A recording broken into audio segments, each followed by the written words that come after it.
Hey, what's going on, y'all? Eric Moser here with Cobra Conversations. Thanks for joining me.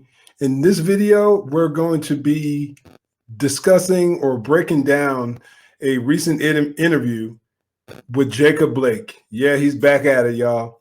And he gives his side of the story of exactly what took place during the day where he was shot.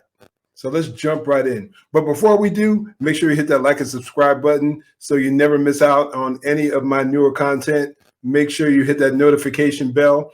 And if you really appreciate what I do, spread the word, y'all. Share my videos. I would greatly appreciate it. Let's jump right in. In his first interview, since he was shot and partially paralyzed by a police officer in August, and since then, the Kenosha County District Attorney announced last week the officers involved will not be charged. And Michael, we know you had a chance to sit down with Jacob. The chance to sit down with him on Tuesday, Robin. And Jacob Blake is a 29-year-old black man who was shot 7 times by a white officer in front of 2 of his children. Once again, it always has to be the same thing, the same narrative when they talk about it. 29-year-old black man shot by the police. It can never just be man shot by the police officers under questionable circumstances. Now, I'd say that this isn't the case. This wasn't questionable at all. And throughout the course of this video, Jacob Blake is going to make some pretty stunning revelations or stunning statements. And there should be no controversy in the shooting. But this last summer, in light of the election season and this whole BLM foolish movement that has overtaken our nation, this is the kind of garbage that you're likely to get on a more consistent basis, sadly. But let's get back to the video. Leaving him partially paralyzed. And this morning, he's telling his side of the story for the first time. You didn't resist. I resisted to getting beat on. And what I mean by that is not falling, not letting them put their head on my neck. That's all I was thinking, honestly. This morning, Jacob Blake is... Okay, I just have to stop right there. I'm sorry. He's had some time. He's had quite a bit of time to think about what he's going to say. He didn't want them to put their foot, I'm assuming he meant his foot on his neck. But he had some time to think about this over the last 6 months or so, exactly what he's going to say once he had his opportunity to speak. And he knew he was going to have his opportunity to speak because he has been somehow in the midst of all this, he's been made out to be the victim. Somehow in the midst of all this. And I know there's somebody out here listening, watching this video right now, that's going to think that he's the victim in the midst of all this. But I wonder what you think, what you're going to think as you watch the course, as you watch this video progress. If you still think that he's the victim. And if you do, did you ever take the time to actually listen to the charges that he had prior to being there? The sex offense that he had, did you ever take the time to listen to that? Anyway, let's move on.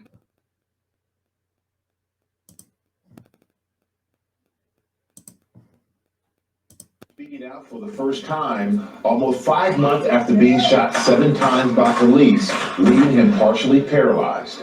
I was counting down my breaths and my blinks. I was like, God, I'm coming. I guess this is it for me. All unfolding as his sons watched from the back seat of that car. He's shooting me. I couldn't believe it, so Okay, I got to pause right there. Now, he knew his kids were in the backseat of the car. He knew his kids were in the backseat of the car, and he chose to resist the police. He knew that. So how much responsibility falls on him? I would say pretty much all of it, especially in light of what's coming up. You got to hear what's coming up. But you don't sit back and just decide that you just don't want to get arrested. You just don't get to make that decision. Time and time again, I always make the point to trying to convince people to comply with the police. I don't care what you think. I don't care whether you think you're innocent or not. If the police come there and they want to put you in handcuffs or take you into custody, let them go through it. Don't put yourself in the situation to where if you are innocent, don't let yourself be put in a situation where they may feel the need to use force, let alone deadly force against you. Don't be that foolish. But let's continue. I kind of sat down in the car trying to do this. Put my hands up because I didn't want him to shoot me in my face or in my head or nothing. He just kept shooting. What's going through your mind? My babies are right here. My babies. So Just an aside, in relation to why the police would shoot, there are many factors involved in that, in their decision making. One of those being that we know that a car stop, that car stops are some of the most dangerous calls that a police officer can be on. I can think of, just off the top of my head, at least 10 videos of officers allowing the suspect to go back to his vehicle and then pulling out guns and at the very least shooting at the officers. And I can think of more than a few where the officer was gunned down as a result of that negligence. If you are ever in a situation where you're stopped by the police, once again, first and foremost, please comply for your own safety and the safety of those that you care about. And secondly, the reason I say that, or one of the reasons I say that, not only for your safety, but for the safety of the officer, because he has no idea what your intentions may be. He doesn't know whether you're going, he or she doesn't know whether you're going back there to pull out a weapon and attack the officer or a gun start to shoot. He doesn't know that. Your vehicle is a totally unknown equation. And especially if things have escalated to the point to where a physical confrontation takes place, where there's a fight, or where they're trying to take you into custody and you're fighting back. Bad idea. You are putting your life in someone else's hands. Don't be that foolish.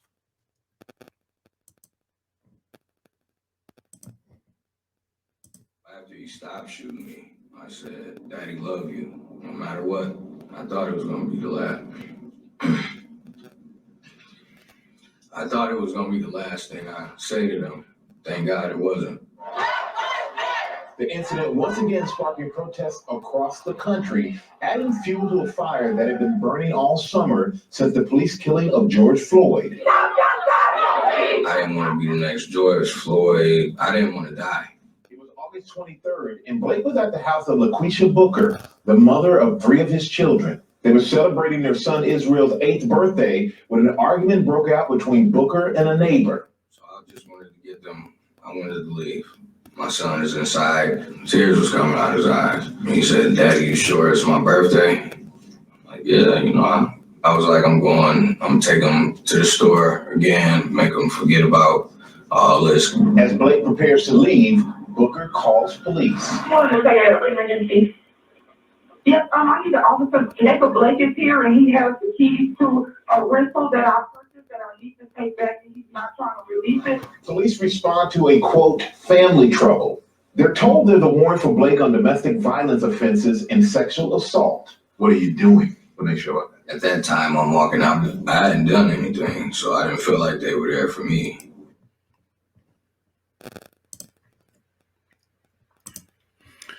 Now, I don't know what they say throughout the course of this video, throughout the rest of this interview, whether they actually confront him on that question.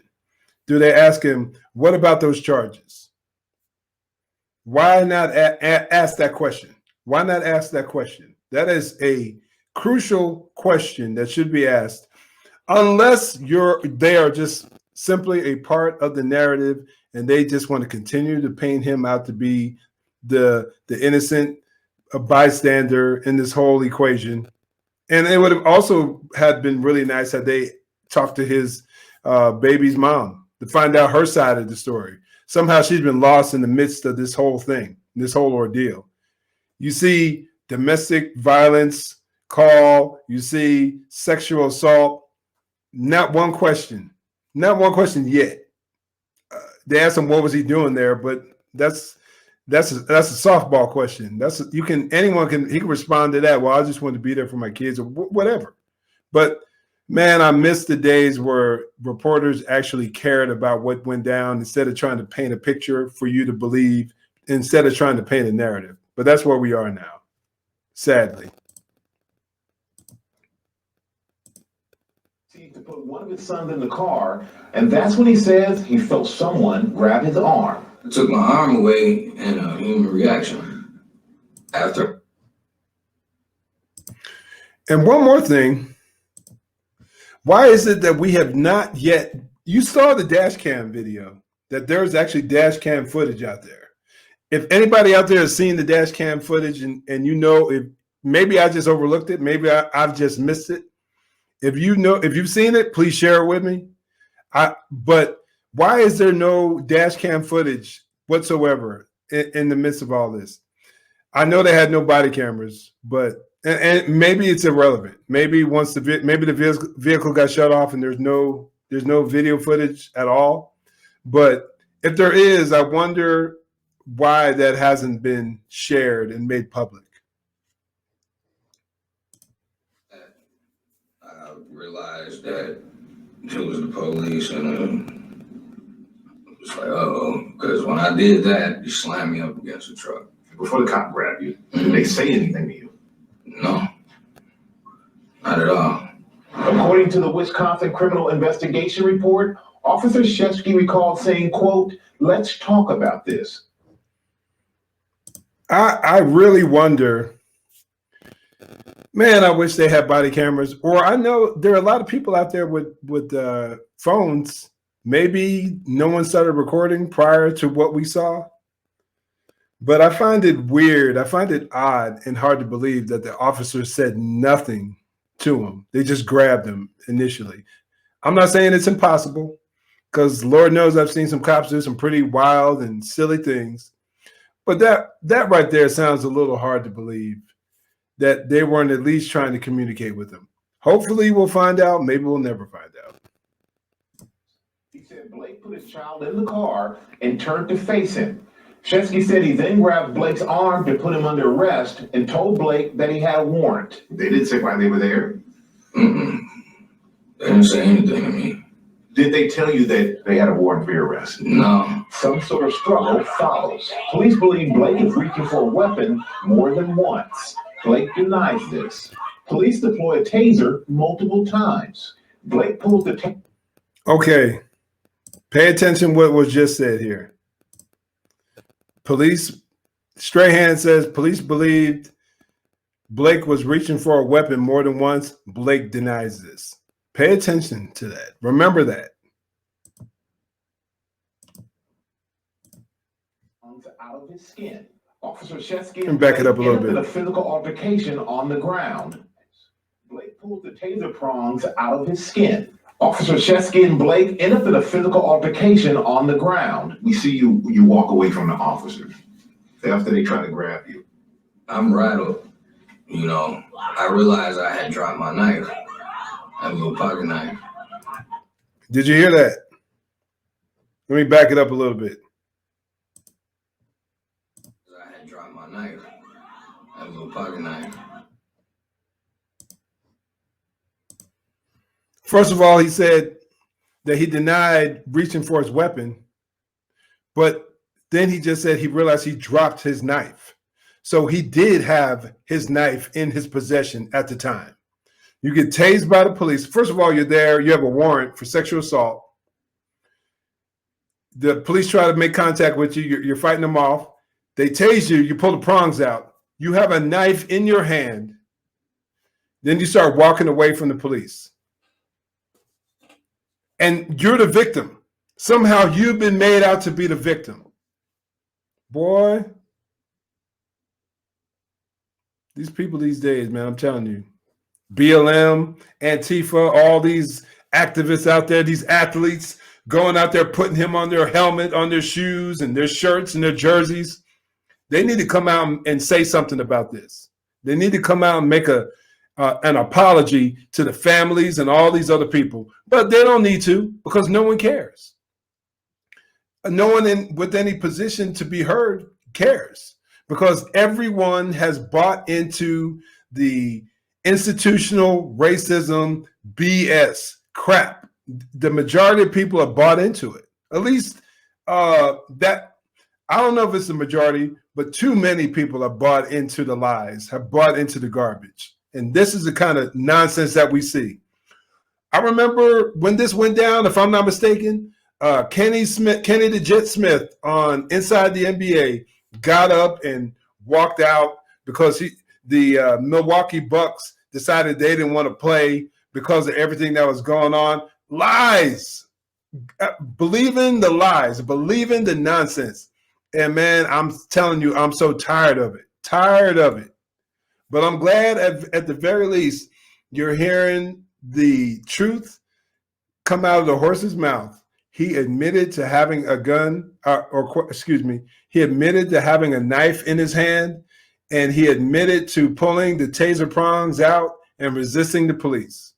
So hopefully more people will realize that he wasn't so innocent. But then again, there's some folks, some of y'all out there, this information doesn't mean anything to you. You're going to continue to believe what you want to believe, and that's sad.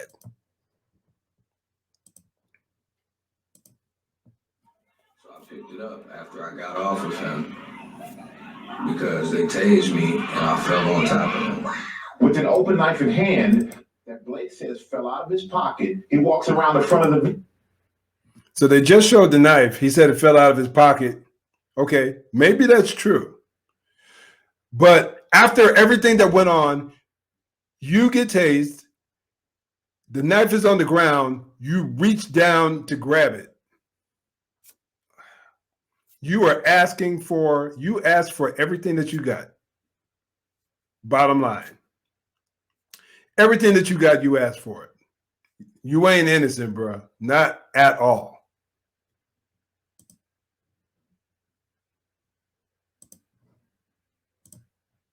Towards the driver's side door. What are you thinking at that point? I'm not really worried. I'm walking away from them, so it's not like they're going to shoot me. I shouldn't have picked it up, only considering what was going on. Well, at least he understood that. At least he realized that he shouldn't have picked it up. But thinking that all of a sudden you are no longer a threat just because your back is to someone, even though the police are within arm's reach of you. Once again, they don't know what you're going for. You could have had in your mind that you got an even deadlier weapon that you're reaching for. You could have had a handgun in your car underneath your seat. For all they know, they don't read minds. They can't read your mind.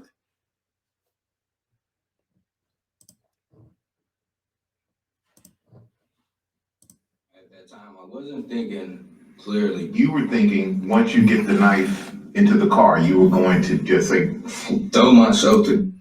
He wasn't thinking clearly. You could say that again. And Michael Strahan, don't try to give him a way out.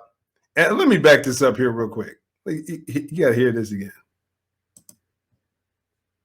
You were thinking once you get the knife into the car, you were going to just say, throw myself to the ground and, put my arms behind my back. And why should they believe that? Why should the officers all of a sudden believe that after them trying to tase you, trying to wrestle you down to the ground, that all of a sudden you're going to wait until you get to your car? That knife was so important to you that you just had to get it into the car, and then you're going to comply totally.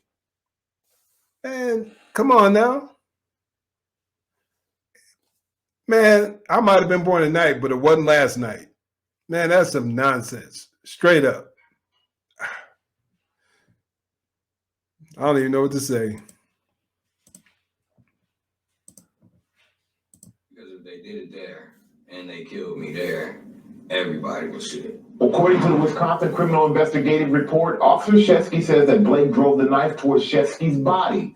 Blake denies this.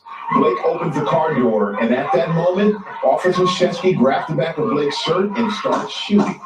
You said that we can just look at the video. The video tells everything. There are going to be a lot of people who look at the video and say, in the video, You're walking away from the police. So why didn't he just stop and do what the police are asking him to do? Yes. I couldn't hear that. All I heard was screaming. My ears was ringing, so it was all muffled. If the police were fighting me, if they were tasing me, I would stop walking away from them and they would have my attention. I mean, I had not left or tried to run at that point. Okay, I gotta give him credit for that. That was actually a halfway decent question or statement. Why didn't you stop? Excellent question. Why would you continue to walk away from them if you've been tased? Good question. Bravo. Honestly, I got to give it to him. That was actually an excellent question. He could go a little further. Hopefully he will, but big props on that one. Let's continue. When they tased me, I had my hands up. Officer Shesky's attorney says Blake was given every opportunity to comply, but he chose not to. Yep. And insists that, quote, the officers acted according to their training. According to records released in the Wisconsin Criminal Investigation Report, in the past, Blake has been arrested for attempting to flee police and for resisting arrest. These charges were dropped.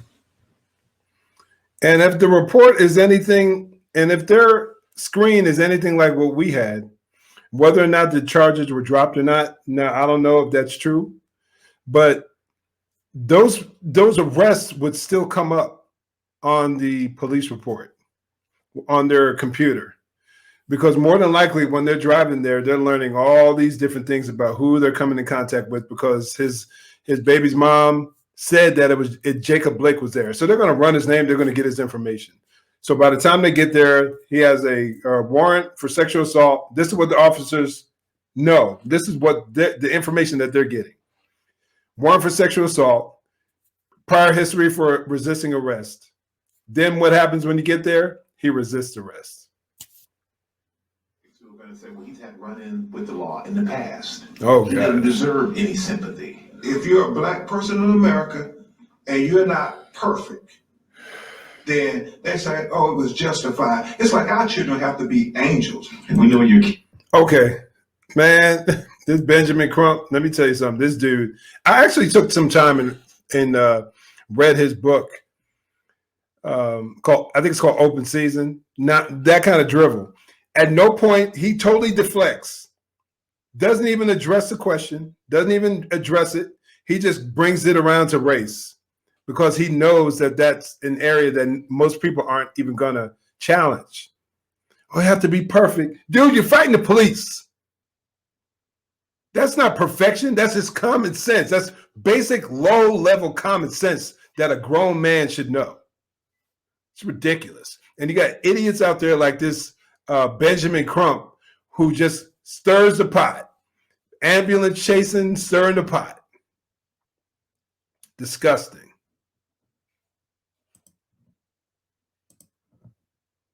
Kids who were in the car, have you had any conversations with them about this since it all happened? I've explained to him and broke it down to him, like, Daddy can die, but for some reason I didn't that day. Well, there you have it, y'all. More nonsense. Michael Strahan asked a couple of decent questions, but overall, what we got were just primarily a bunch of softball questions and no true challenge as to why he made the decisions that he made. I would love for them to have actually spoken to the officers, or maybe they just chose not to. They could have reached out to them for all we know. I question that. But once again, this is where we are in our society. No true searching for truth anymore. Journalism is pretty much dead. I say it all the time, but we're basically reminded of that woeful reality every day. But what do you guys think about this? What are your thoughts on this entire video? Are you sympathetic to Blake at all? And if you are, man, I'd love to hear your well thought out reasons for that. And I'm not trying to be smart. If you actually feel sympathetic, feel sorry for him, I'd love to hear why. And who else out there agrees with me that he asked for everything that he got? And once again, I'm not trying to take light of anybody ending up paralyzed or being shot. It's not a joke. It's not a laughing matter at all. But at the same time, I'm a true believer in us reaping what we sow. And I think this is basically what we get. I think this is a prime example of that. But before you go, make sure you hit that like and subscribe button and the notification bell so you never miss out on any of my newer content. Please share this video with your friends and family. In the meantime, stay safe, God bless, and make sure you join the conversation.